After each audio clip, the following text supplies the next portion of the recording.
Use गर्नुपर्छ। अहिले मुहाड पानी तरर झर्नेवाला। हेलो गाइस, सबैजनालाई वेलकम। हामी चाहिँ आज ट्याक्क मुलाको अचारको रेसिपी लिएर आइरहेछौँ हैन। यही मुला चाहिँ यहाँ काटेर सुकाएको 3 दिनपछि यो अवस्थामा ठ्याक्कै यति भएको छ हैन। अब हामी चाहिँ मुलाको अचार बनाउँदैछौँ। हेरौँ कस्तो हुन्छ है त। यतापट्टि चाहिँ तोरी केलाउने काम भइरहेछ हैन सर। यता हेर त ल, खुसी भएर तोरी केलाइर। ल गाइस, तोरी चाहिँ यति हुने गरी चाहिँ हामीले यति डढ्ने गरी कालो कालो हुने गरी चाहिँ तोरी फ्राई गर्नुपर्छ, नत्र अचार तितो हुन्छ। यति चाहिँ भुटेर तोरी यस्तो अवस्थामा आउने गरी गर्नुपर्छ। यो खुर्सानी, यो जिरा र धनियाँको पेस्ट, अनि यहाँ मुला हैन, अनि यहाँ मरमसला अझै बाँकी छन्, तयार गर्दैछिन् हैन। ठ्याक्क तोरीको तेललाई यति 1 लिटर जति तेल राखेर मेथी मजाले पकाउनु पर्छ। यो चाहिँ कालो हुनेजेल पकाएर हैन। अनि यस्तो हामी चाहिँ मुलाको रेसिपी यस्तो बबाल मुलाको अचार बन्दैछ नि गाइज। अहिले मुहाड पानी तरर झर्नेवाला छ है त। लु, हामीले त्यो भाँडामा चाहिँ मुला मोल्न नमिल्ने भएर यो डिक्सेमा राख्यौँ हैन। अनि यहाँ चाहिँ कश्मिरी मिर्च पाउडर, अनि यो के अरे धनियाँ र जिराको धुलो, सुकेको खुर्सानी, तोरीको धुलो, सरु। मुलाको अचार बनाउनलाई हामी चाहिँ पुरै भाँडो, यो चाहिँ नुन मसलाको भाँडो। लु लौ, मुलाको अचार बनाउन चाहिँ एकदम तम तयार भएर। लु गाइज, मेथी चाहिँ डढिसक्यो, ऊ पुरै कालो भइसक्यो है। अब के ल, अब चाहिँ मुला ट्याक्क लगाएर सफा छैन छाने। ल मुला सुला ट्याक्क हेरेर हैन। मुला यो चाहिँ तोरीको धुलो हुँदैन होला यति त्यति चाहिन्छ। र तोरीको धुलो मिक्स हैन। यो चाहिँ तोरीको धुलो भुटेर मिक्सरमा पिँधेर, अनि यो चाहिँ जिरा र धनियाँको पाउडर गाइज हैन। यस्तो अब यो चाहिँ सुकेको खुर्सानी,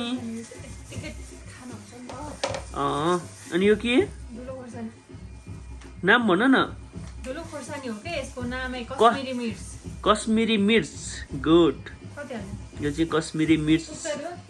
अब मलाई सोध्ने हो, बनाउने तिमी। अनि कतिको पिरो खाने भनेर नि त। यो चाहिँ आफ्नो स्वाद अनुसार नुन, कति चर्को खाइन्छ कि कम खाइन्छ कि आफ्नो स्वाद अनुसारको नुन है गाइस। ल पुग्छ होला। ल अब यसलाई चाहिँ मजाले मिक्स गर्ने, सबैतिर मुलामा पुग्ने गरी हैन।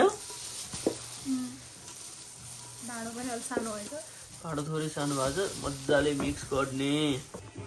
ल यो चाहिँ तताएको तोरीको तेल र ल यसरी पड्किने गरी हाल्ने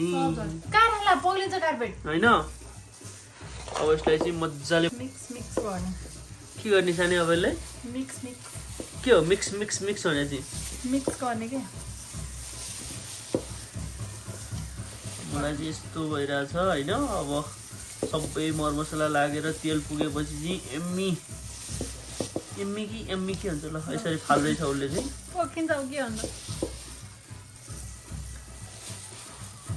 यो भाँडो पनि सानो भएछ है।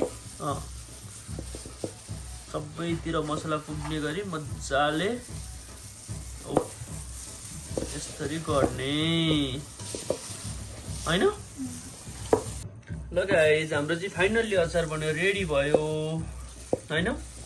कस्तो देख्दाखेरि यस्तो दामी देखिसक्यो ल अचार। वाउ, कस्तो राम्रो छ नि है सानी। एक पिस ट्राई गरेर त कस्तो रहेछ गरौ न। अचार चाहिँ यस्तो दामी, वाउ कस्तो दामी देखेको नि। अब यसलाई चाहिँ हामी भाँडोमा हाल्नपट्टि। ल ठ्याक्क भाँडोमा खाद्देर राख्नुपर्छ यसलाई चाहिँ।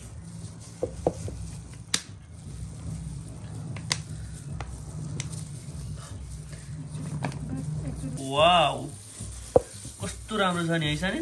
हामीले अचार राख्दा चाहिँ जहिले पनि सिसाको भाँडो भयो भने यसमा जस्तो बेटर चाहिँ कुनैमा हुँदैन है गाइज। फेरि यसमा चाहिँ चाँडो बिग्रिन्छ भने यसमा चाहिँ लङ टाइमसम्म अचार 2-3 वर्षसम्म राख्दाखेरि पनि केही पनि हुन्न सिसा भाँडोमा चाहिँ। त्यही भएर 3 वर्ष 4 वर्षसम्म केही हुन्न। त्यही भएर भाँडा भएसम्म चाहिँ सिसाको भाँडोमै युज गर्नुपर्छ। ल गाइस फाइनल्ली अचार बन्यो। यसै गरी अचार बनाउनु एकदमै दामी बब्बाल हुन्छ। यो अचार चाहिँ 6 महिनादेखि 2 वर्षसम्म राख्दाखेरि पनि केही पनि हुँदैन। एकदम दामी बेटर देख्दै दामी यसरी खाँदेर राख्दाखेरि यो 2 वर्षभन्दा माथिसम्म केही पनि हुँदैन। ल guys thank you for watching. यो भिडियो हेर्नु भएकोले सबैले युट्युब च्यानललाई सबैले सब्सक्राइब गरिदिनु होला है त। सरू अचार बनाउने मान्छे के भन्नु छ तिमीलाई भन त, कस्तो भयो?